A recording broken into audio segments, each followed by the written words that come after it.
I must also note that Professor Skrmetti has enjoyed all of this success this year, despite juggling a new job and a new baby. Please join me in welcoming to the stage Professor Jonathan Skrmetti.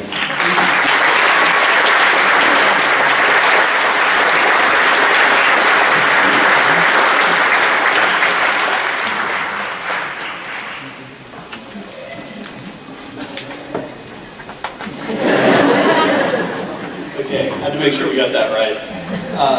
This means so much coming from you guys. It has been an absolute pleasure and a privilege to teach you.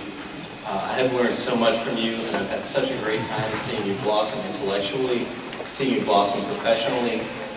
I just want to say congratulations on this awesome day. This is one of the big milestones, but it's not going to be the last one. And I'm really looking forward to hearing about all of the extraordinary things that each of you does in the coming years, making Memphis look good and making all of us proud. Thank you so much.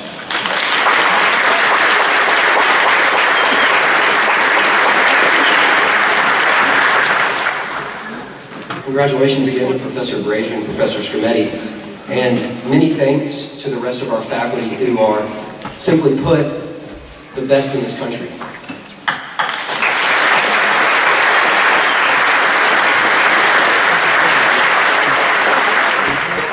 We would not be here without you, and from the bottom of my heart, I hope you know how much we respect and appreciate each one. Thank you.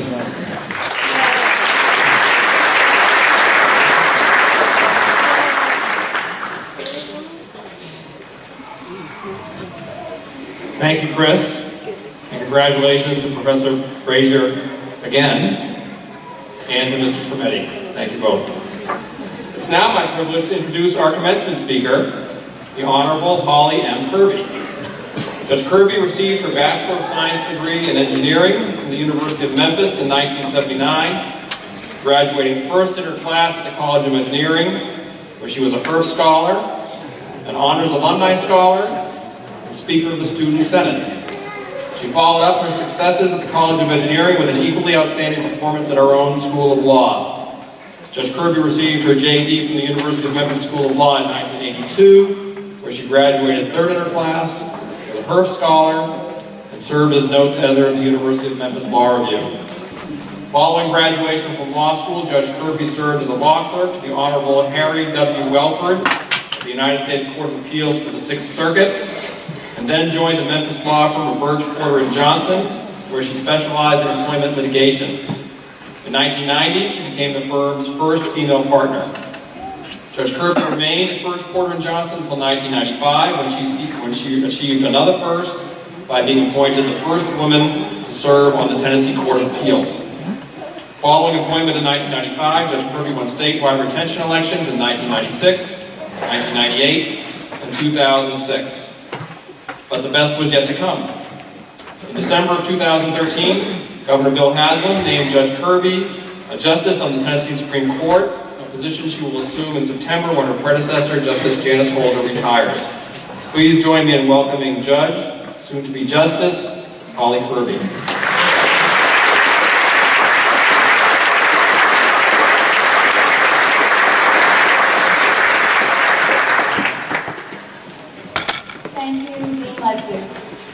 As a proud alum, it is a privilege to be here today to address the law school's distinguished faculty, proud parents, family, and friends, my own wonderful family here today.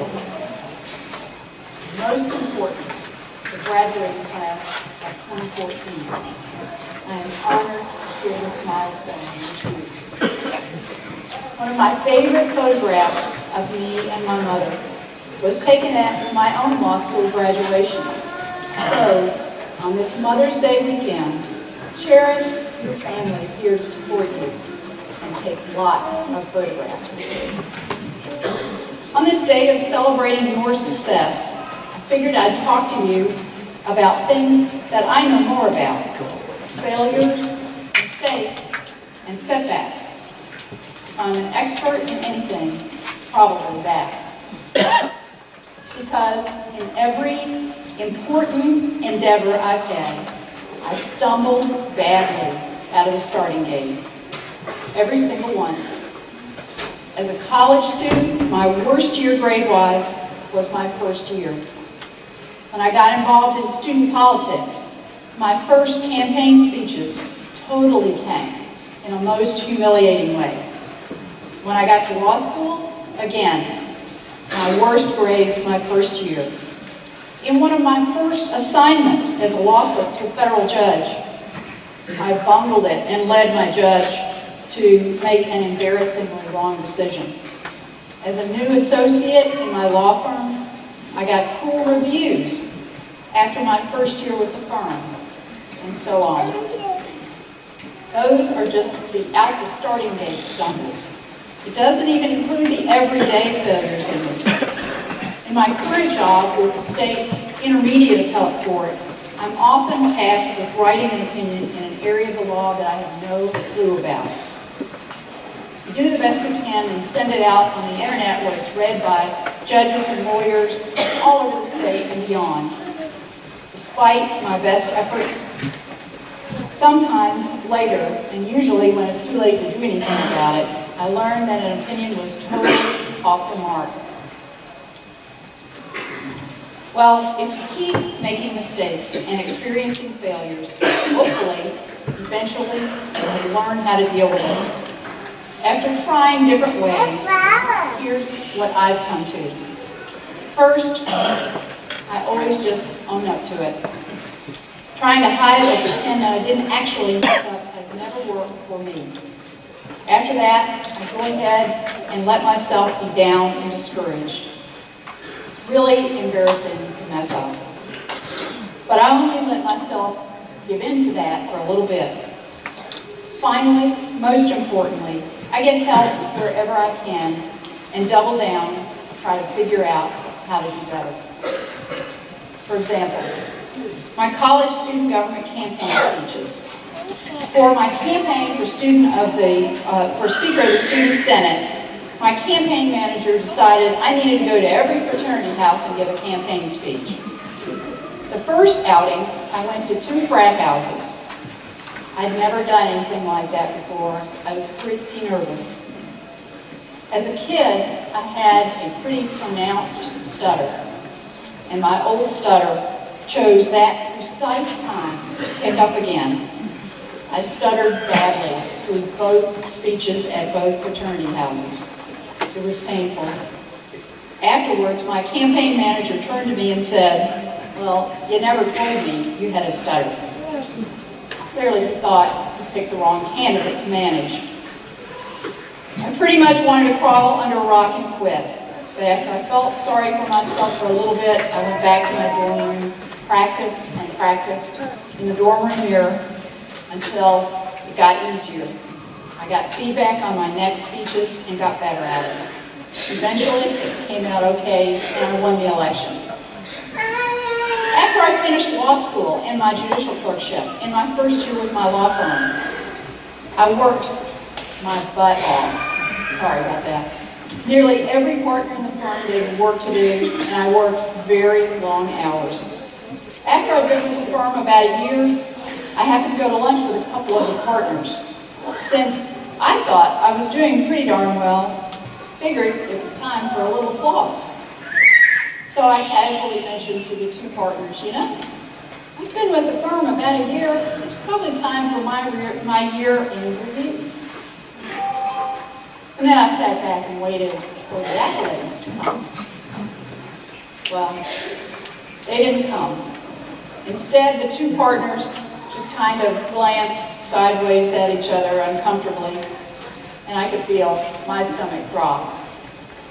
They finally told me that the partners at the firm felt like I wasn't giving them a good enough work product, and that I wasn't working hard enough. What? I was stunned. After a bit, I picked myself up off the floor and went to the office of one of the partners and said, "Let's talk about what I can do to make this better." Turned out it was fixable. A lot of the problem was that I was doing so much work for so many partners that I was being pulled in 100 different directions at once, and no single partner knew the totality of what I was doing. So I got that partner to commit that I could work only for him for a period of time, so he could prioritize my work and know what I was doing. Then I took an extra step to make sure all the partners had a better idea of what kind of hours I was working. My office at that time was located in the hall that led out to the parking lot. So at the end of each day, after the last secretary left, I would scurry out and turn out all the lights except my office. So that as each partner went out to the parking lot, their eye was inevitably drawn to the light in my office, and of course me, working at my desk dutifully. My next week was my show. I followed that pattern with the legion of failures I've had since then. Do anything hard, you're going to mess up. But if you don't use your mistakes to learn better the next time, you've wasted a golden opportunity. What's the alternative? I guess you could choose a career that's rote, where you come to work every day and you know exactly what you're going to be doing and you know exactly how to do it. None of you graduates has chosen that easy path. All of you chose the practice of law. It's hard and it's unpredictable every day. Mess-ups are inevitable. Sometimes lawyers' mistakes are about very important things. Your client's money, his business, the custody of his children, his freedom. And lawyers' mistakes are also very public in front of judges, clients, other lawyers. So it's important in advance to know how to handle the inevitable failures. Own up to them. Give yourself permission to feel discouraged for a little while. Then go find help and figure out how to do better. Since you're graduating from an academic institution, I'll tell you that there's actually a fair amount of recent academic research on this topic. Researchers have looked at why some people never live up to their potential when their basic abilities and intelligence seems very high. And conversely, why others become what we call overachievers. They may start out with intelligence or native ability that tests in school as less remarkable, but nevertheless go on to achieve great things. Turns out that one of the keys is how different people view basic qualities, like intelligence, ability, and talent. Researchers say that some people have what's called a fixed mindset.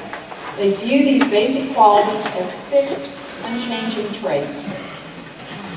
You're born with a certain amount, and that's that. In contrast, others have what is called a growth mindset. These people believe that even basic talents and abilities are malleable and can be developed over time. The two groups approach potential mistakes and failures very differently. People with fixed mindsets may have early success, because after all, they do have high native ability, and they come to prize being perceived as very smart. But as they encounter things that are harder, they become fearful that failure will demonstrate that they are not really as smart as they want to be perceived. They become so afraid of making mistakes that they shrink from challenges. Consequently, they never realize their potential. People with a growth mindset approach things in a different way. They're not as concerned about how smart they will be perceived, because they see their intelligence and talents as traits that can be developed, like exercising a muscle. They seek out challenging experiences, mentorship, and opportunities to grow their abilities. They become the overachievers. I'll commend a book to you on this whole topic called Mindset by Carol Dweck, a Stanford psychologist. It's a fast, easy read, which is pretty important given all the heavy reading that you've been doing for the past 3 years. The issue of how to view mistakes and failures is particularly difficult for lawyers. Think about what lawyers do every day. As a lawyer, you're basically selling confidence. If you're in court, you want to convey confidence so that the judge will rule in favor of your client. If you're advising a client, you want to appear confident in your advice so that the client will be comfortable paying big bucks for it, right? I personally think that a misconception about confidence is one reason why so many lawyers end up unhappy in the practice of law. Does confidence for a lawyer mean that you've always got the right answer? Certainly not. It's not possible, no matter how smart you are. Law is just too complicated for that. Sometimes the smartest lawyer, the smartest person, is the one who says, wow, it's a hard question, a hard problem. I don't know the answer to it, but I will go find out. And if the first answer I come up with is not right, I'll try again. But I can and will figure it out. In the coming months and years, I guarantee you will see some very public mistakes and mess-ups on my part. My new job will require me to write authoritative opinions on the most difficult criminal cases